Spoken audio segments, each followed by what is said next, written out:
I'm going to ask Gwen to come up and ring our bowl.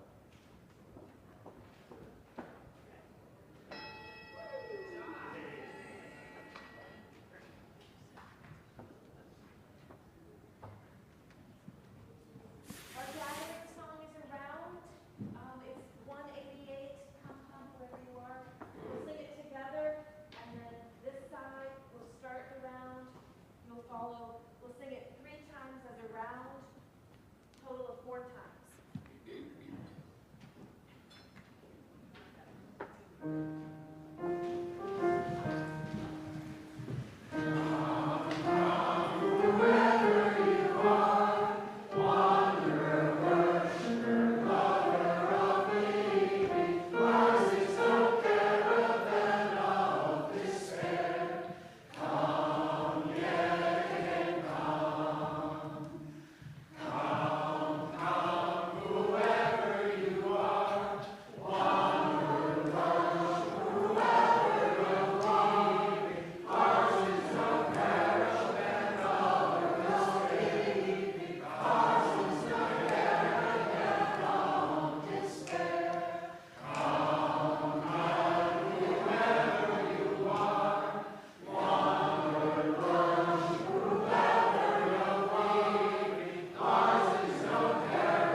We gather on land known as Endakina by the Abenaki, the original residents of this area. Despite intentional efforts at their eradication, they and their language and culture are still among us. And we respect their spiritual relationship to the land and hope to learn from them how to live in balance with our earth.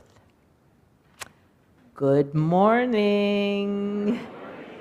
We have the sun. Yay! Amen. My name is Becky Strum. I'm a member of this congregation and of our worship team, and today it's my pleasure to serve as worship associate for one of our 2 interim ministers, the Reverend Tricia Hart. Welcome to those of you who are here with me in our sanctuary, to those on Zoom, and to those of you who may be watching this at a later time on a recording. Welcome to CVUUS, the Champlain Valley Unitarian Universalist Society. If this is your first time with us, you're invited to fill out one of these blue forms, and we can mail you information on a weekly basis. If you have a joy or a concern or a milestone in a passage you want to share with the congregation, take one of these yellow cards and put it in the basket when we take up the donation. If we have a more personal need that you'd like to share with our caring committee, fill out one of these pink cards. If anybody can't hear me, we have some wonderful hearing assistance headphones that are available in the back. You can grab one of those. But all of those housekeeping things aside, you are welcome here no matter who you are, no matter where you come from, no matter what your background. You are welcome to join us in community as we live, love, and learn together. So now it's time to light our chalice, which is the symbol of Unitarian Universalism. Tyron is going to come up and do the honors for us. Come on up, Tyron. And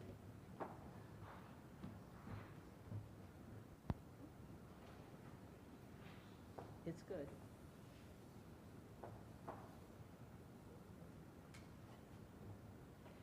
And if you would recite with me the words either in your order of service or on the screen.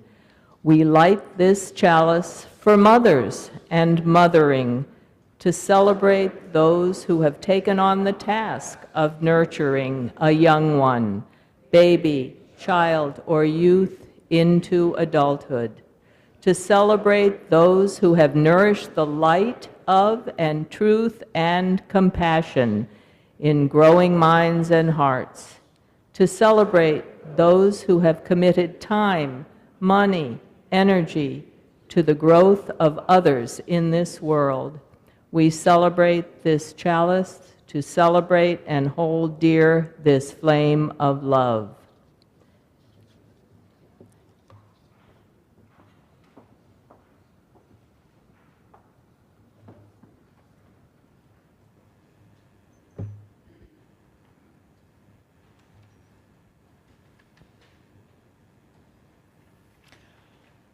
Good morning.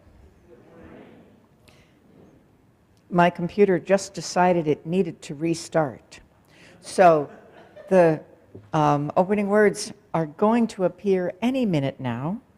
So it gives me a minute to say hello to all of you and I'm not done celebrating the wonder of the sunlight back. Here we go. A colleague, the Reverend Fred Wooden, wrote this some years ago. May we be united in praise and wonder. Let us bless this moment that, though brief, is precious to eternity. Let us bless the hour that it is given us to shape and for us to be shaped by. Let us bless the day that is new and yet familiar, fresh and yet vulnerable. Let us bless the season, that it is fragrant with flowers and loud with insects. Let us bless the power that pours forth moments, hours, days, weeks, months, years in careless generosity, much as dandelions and mosquitoes spill out in May. Let us sing together. The hymn is a familiar one to many of us, and it's all about the beauty of the earth. Please rise in spirit or in body. It's number 21 in your gray hymnals, and the words will be here.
Hello.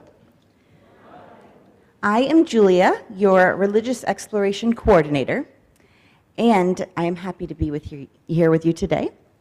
Today, I'm going to lead you on a Mother's Day journey.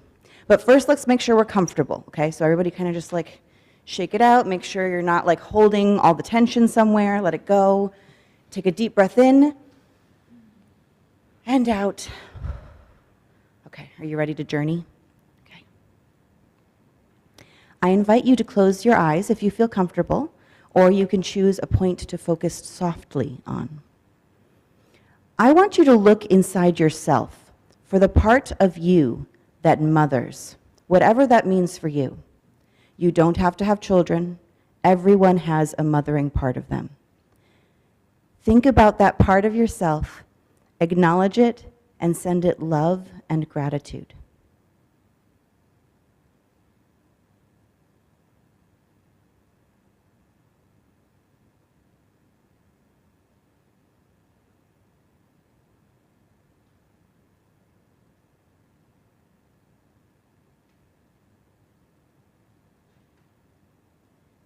Now, think of someone in your life who has mothered you in some way. It can be your mother or grandmother, but it does not have to be. Someone who has mothered you. Think about them and send them love and gratitude.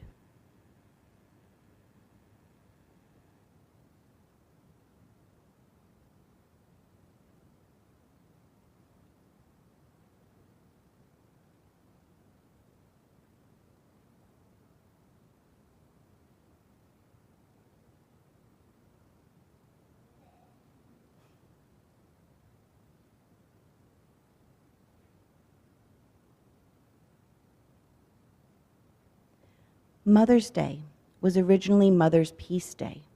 So now I would like for you to think about parents and children in places of conflict in the world. Send them peace and love.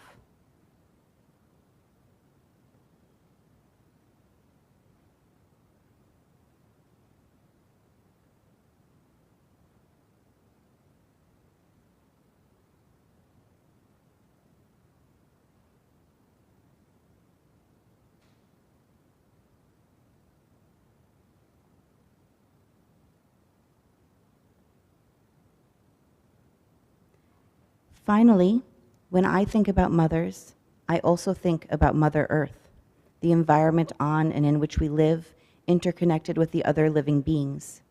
Let's send love and gratitude to the earth as well.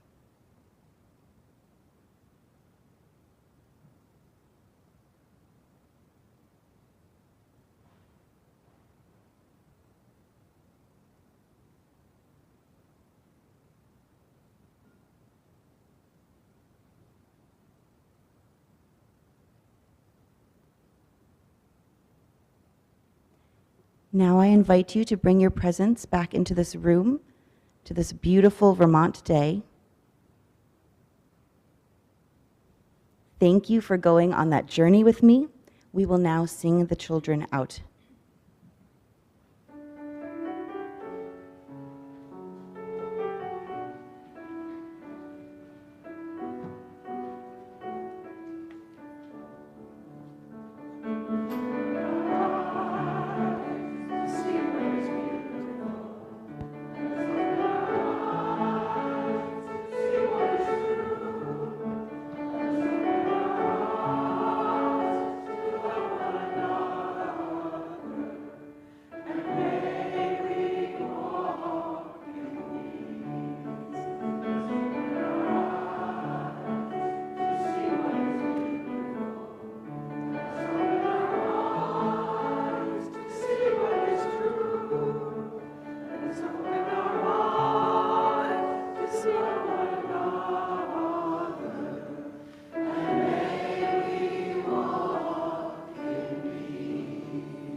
There are many ways to be involved in this congregation. There are many ways to actually do something in this congregation that maybe you've never done before.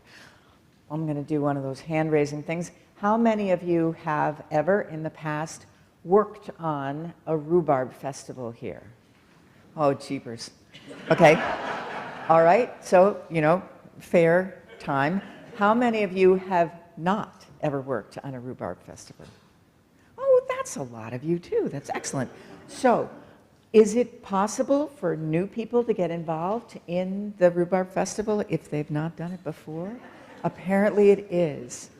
And so, true confessions, I don't remember why, but I did not come to the rhubarb festival 2 years ago when I was here for the first time, but I definitely came last year. I've been to a lot of congregational events in lots of congregations, and sometimes they're good. Sometimes they're great. Sometimes they're just an incredible amount of work. I had so much fun at the Rhubarb Festival. So even if you don't work on it, I hope that you will come. And so there's information about that. Sorry, I meant to point out on the other side of your order of service is all this stuff, all these ways of being involved.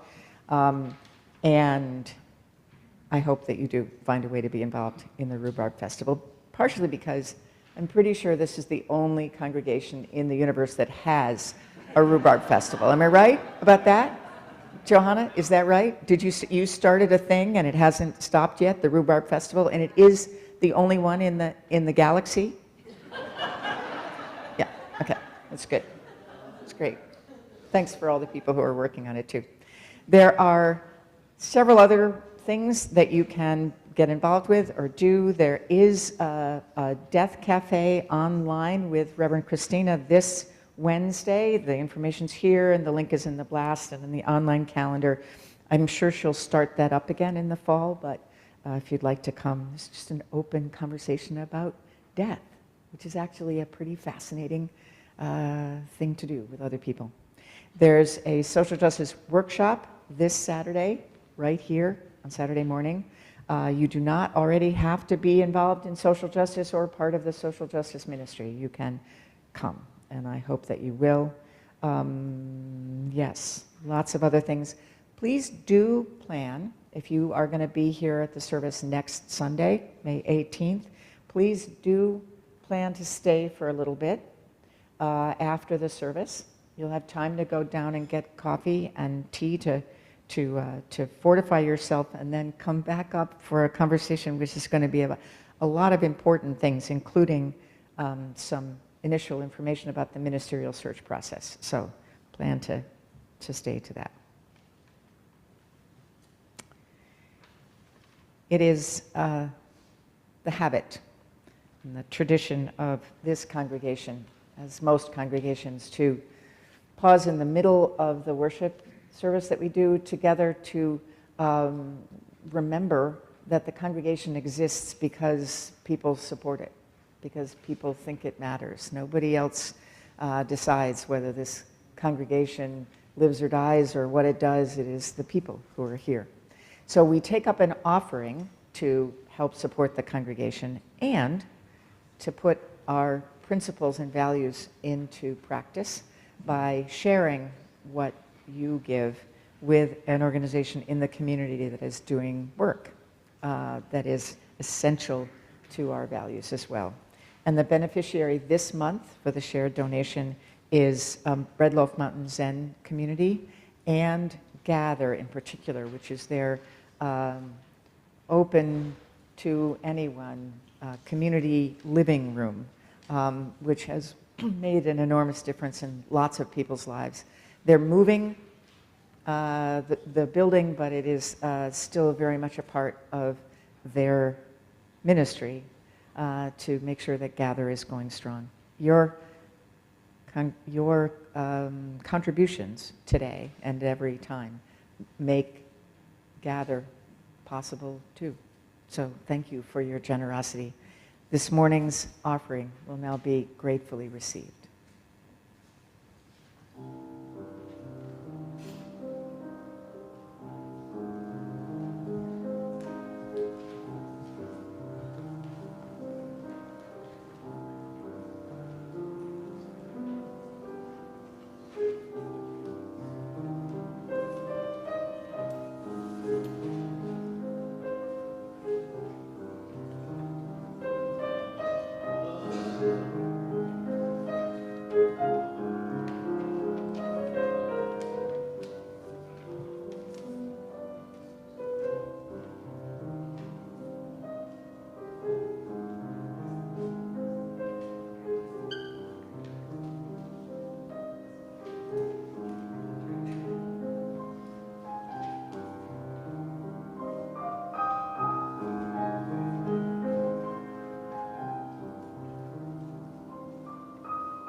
Pat Schmitter shares with us that this is a sad time for our family.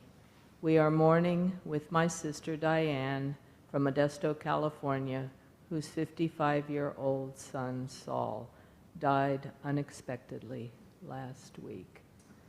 We're so sorry, Pat, and I know all of our hearts are with you.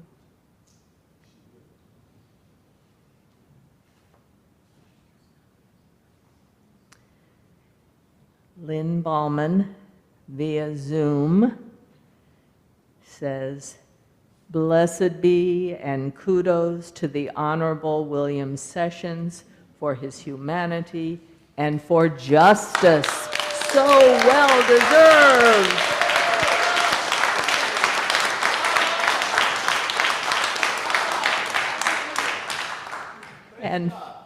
And finally, from Paul Stone, "The dandelions are beautiful." Thank you all. So I know that there are milestones and passages, joys and concerns that are left unsaid today, but that are on all of our hearts. We'll take a moment to think about those.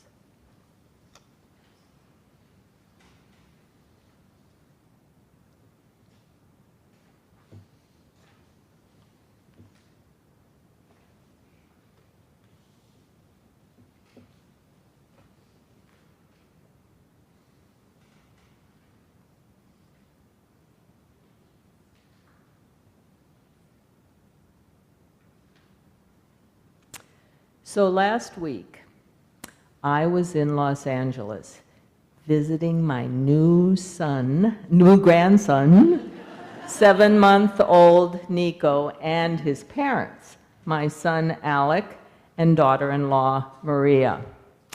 And the last time I visited was Thanksgiving, when Nico was 1 month old. So of course, I was entranced by my grandson's laughter and smiles and his engaging personality. We play this game. I think he's probably the only baby in the world who's ever done this, where I scream at him, I open my mouth, and he screams back, and he could do that for hours. Hours. He does his, they call pop-ups, which is kind of like a push-up, kind of in preparation for crawling. And oh boy, how much better to be with him in person, although I am still grateful for FaceTime. But I was also exhausted watching these new parents, Alec and Maria, who are now maintaining their full-time demanding jobs with the help of an amazing nanny, Yoye from Thailand, who I got to meet, who is with them during their work week. And she engages so fully and with so much love, as do these parents, while getting little sleep. My daughter-in-law worked all day. My son took the day off to pick me up. She worked all day. She usually has not a too terrible commute in Los Angeles, but on that day she was stuck in traffic forever. She came in the door, I was holding Nico, and immediately she engages with him. And I realized, and I said this to my son, we just don't realize, thankfully, how hard it is. We just don't realize those difficult moments. And I didn't realize that my late husband Chuck and I did the same thing, but we don't remember. It was truly an early Mother's Day gift for me.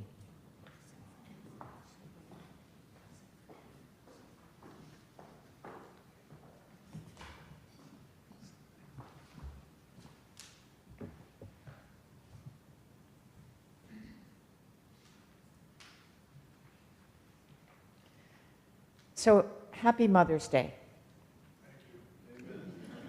to all the mothers here and all those who love their mothers and all who are trying hard.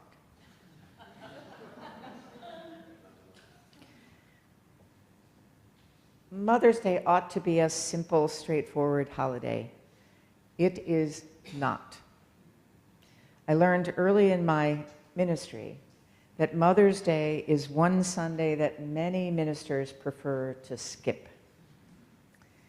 It is so loaded with associations and feelings, everything from profound joy to the deepest grief, anger and longing, and back again to simple happiness.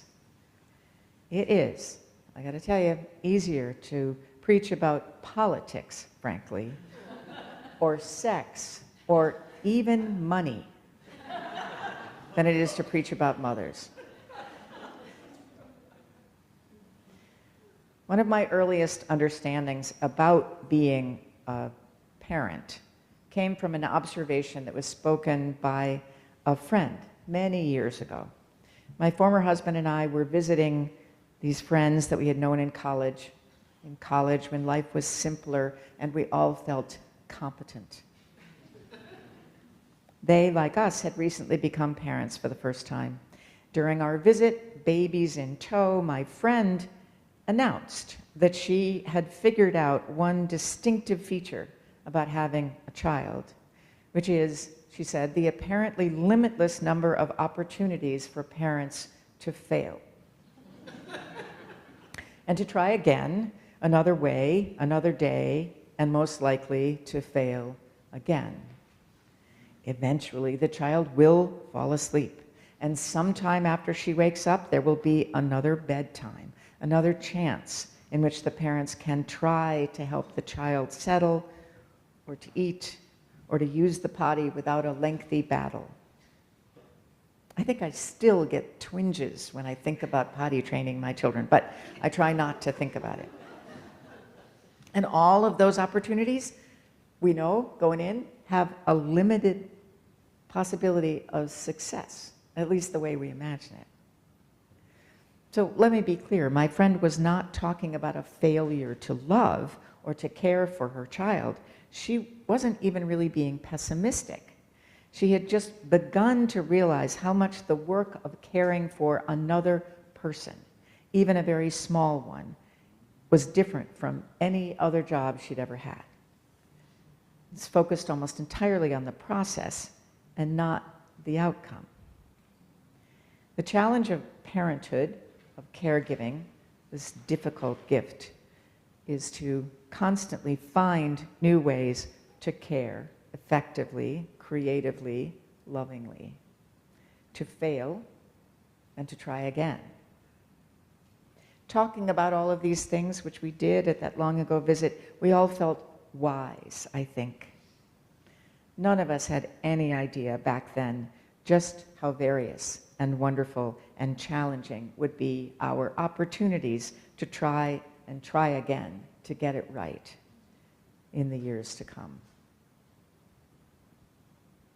There is nothing quite like being a mother, and for today I am expanding the idea of mothering to include every instance in which one human being cares for another being who is in some way dependent on that care. Biological mothers, adoptive mothers, foster mothers, grandmothers, fathers in all of those categories as well, and siblings and aunts and uncles and sons and cousins and neighbors and friends and mentors of every gender. All of us, if we're lucky, will have at least a few opportunities in life to provide that kind of care. The kind that, without it, babies and children and lots of grown-ups would die, or be lonely, or sad, or in danger. Whatever we call this kind of caregiving, there is no doubt that it saves lives and changes them. Not just the lives of those being cared for, but those who give care as well. Which leads me to a story. It's a true story. It happened in New Jersey. a dozen years ago, maybe a little bit longer than that. Do any of you know where Murray Grove is in New Jersey? Some of you do. Murray Grove is a Unitarian Universalist conference center. It is in the, what's that part of New Jersey called? Pine Barrens. The Pine Barrens. Thank you, Peter. Peter's in the story, too. It is a sacred site of our only Unitarian Universalist miracle. Did you know we had one of those? If you don't know the story of John Murray, the preacher, the Universalist preacher from England who had given up preaching and who came to this country to give up preaching and religion of all kinds because it had ruined his life, but the boat was stuck on the sandbar off the coast, and there was this interesting man named Farmer Potter who had built a chapel just waiting for the right preacher. You get where this story goes. And it's a good story. But that's not my story today. So this outing I'm going to tell you about happened on Mother's Day weekend. And we, Peter and I, were part of a group from the Lancaster, Pennsylvania church, UU congregation, where Peter and I were the ministers. There were 13 people altogether, 9 vessels, 5 of them kayaks and 4 canoes. And this was a group with notably various levels of skill and experience on the water. This whole trip was Emily's idea. That's not really her name, but it's a good name. The rest of us were caught by her enthusiasm for this river trip, our imaginations of a day spent gently paddling down a creek as it meandered through the woods. I see David laughing. This is, yeah, okay. The youth group had done the same trip a couple of years before. How hard could it be? We all forgot to notice one thing. It had rained hard on Thursday night and Friday. This was Saturday. Emily warned us that we would be on moving water. There was indeed a lot of water, and it was moving. So much water that the river's banks had essentially disappeared. If any of you were out yesterday, I mean, all of the rivers and creeks around us, the banks have disappeared. Living bushes and trees had become part of the waterscape, not to mention several dead trees whose branches added interest to the middle of the stream. Did I mention that the water was moving fast? Or how many twists and turns there were to navigate?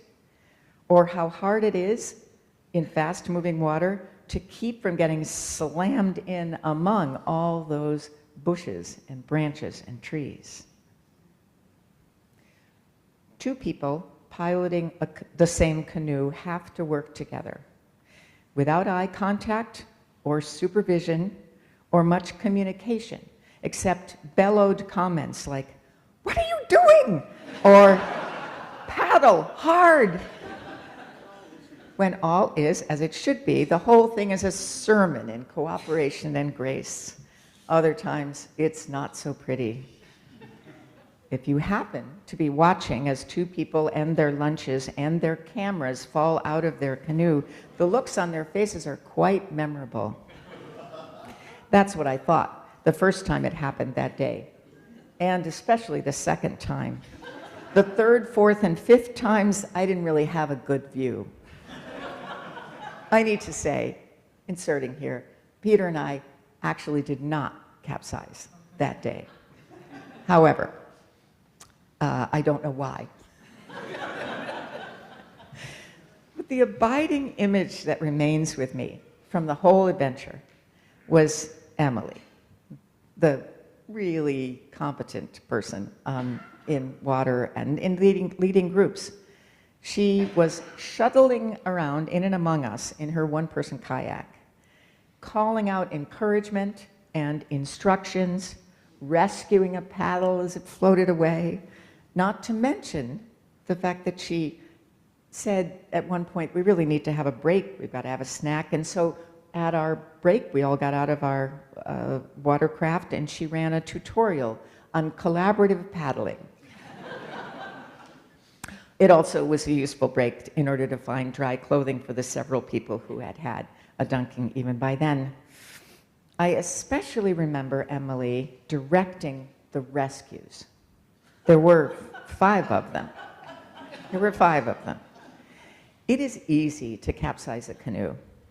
It is so much more difficult to get it right side up again with the people and their paddles and perhaps 1 or 2 articles of dry clothing.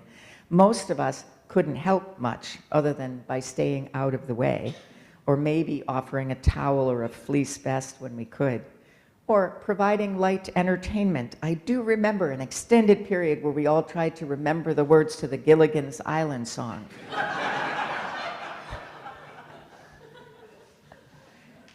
So what is it that's happening exactly when people take care of each other? Like Emily took care of all of us. We felt okay, even possibly safe, only because she was there.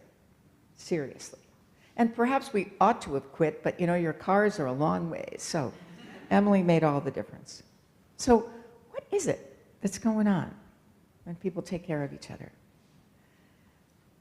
A long time ago, I read a book on, I think it was called Maternal Thinking, written by a psychologist who identified 3 components of mother work: preservation, nurture, and training. Preservation, which involves recognizing the vulnerability of the other and responding to that. Nurture, focusing on the other person's intellectual and emotional and physical and spiritual growth. And training, teaching behavior that is good or safe or at least socially acceptable.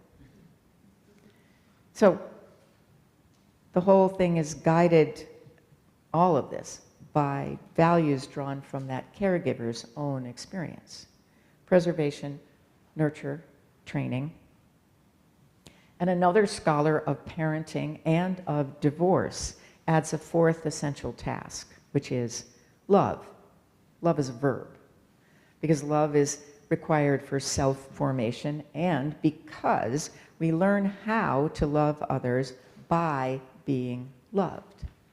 If you think about it, that's where the lessons are coming. Your Nico, one of my kids is named Nico too, all of our children that we take care of learn what it means to be loved, and we learn from loving them. We can't, of course, be forced to love, but often if danger or violence is not involved, we can change our minds about somebody else. We can learn new habits. There is a lot of difficult news in the world right now. And there's also a lot, when we look for it, of evidence of, I think, changing minds and habits.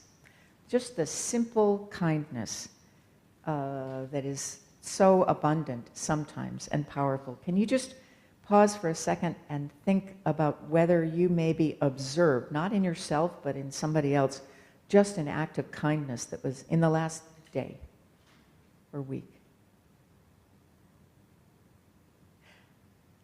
I think that that observation is powerful. The practice of kindness is too, and just seeing it in others is inspirational for those of us who might behave that way as well. The difficulties, the injustices that we live with, even racism, can be acknowledged and changed with effort, with experience, with training, and with practice. Learning new habits isn't easy, but it is possible. And we human beings do it all the time, frequently failing, and often being given a chance to try again. If when we allow some space, some wondering between our feelings and another person, into that space some new understanding can grow. I don't remember who taught this to me, but a trick that I used to play a lot in my own head with a person who is maybe driving me crazy. Maybe it's another driver on the road. Far more often for me, it was a committee member who was in a meeting or something, or who knows, any number of possibilities. And the trick is to try to imagine how that person looked as a 2-year-old to their mother or father or caregiver. It almost always works. And you just have to be a little careful about smiling when you're thinking about this, because it's maybe inappropriate in that part of the meeting, but it changes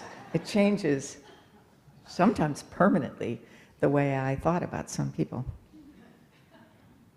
The act of loving changes us, and it can become a habit. Theologians and regular people have taught that loving habits that people develop as parents, as people who give care, as anyone who is caring for someone else, those habits have the power to change the world.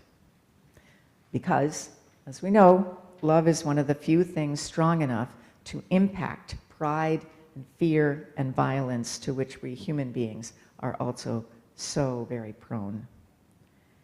We can practice habits of love thinking about the whole world and the smaller worlds that we inhabit, our families, our communities, our congregations, our country.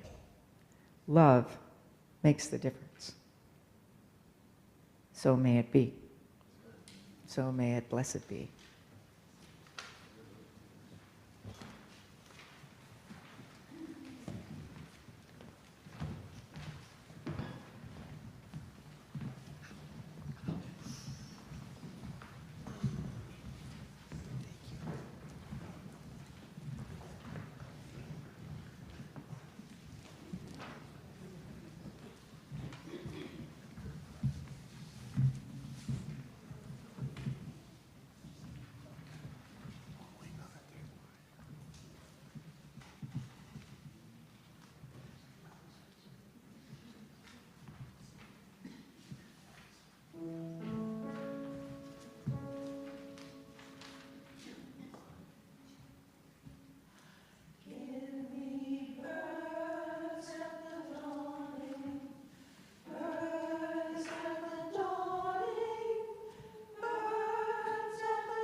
Would you speak the words together as we extinguish? Sorry, I always get this out of order. My apologies. As we extinguish the chalice. We extinguish this flame, remembering always to keep love at the center. Thanks, Becky.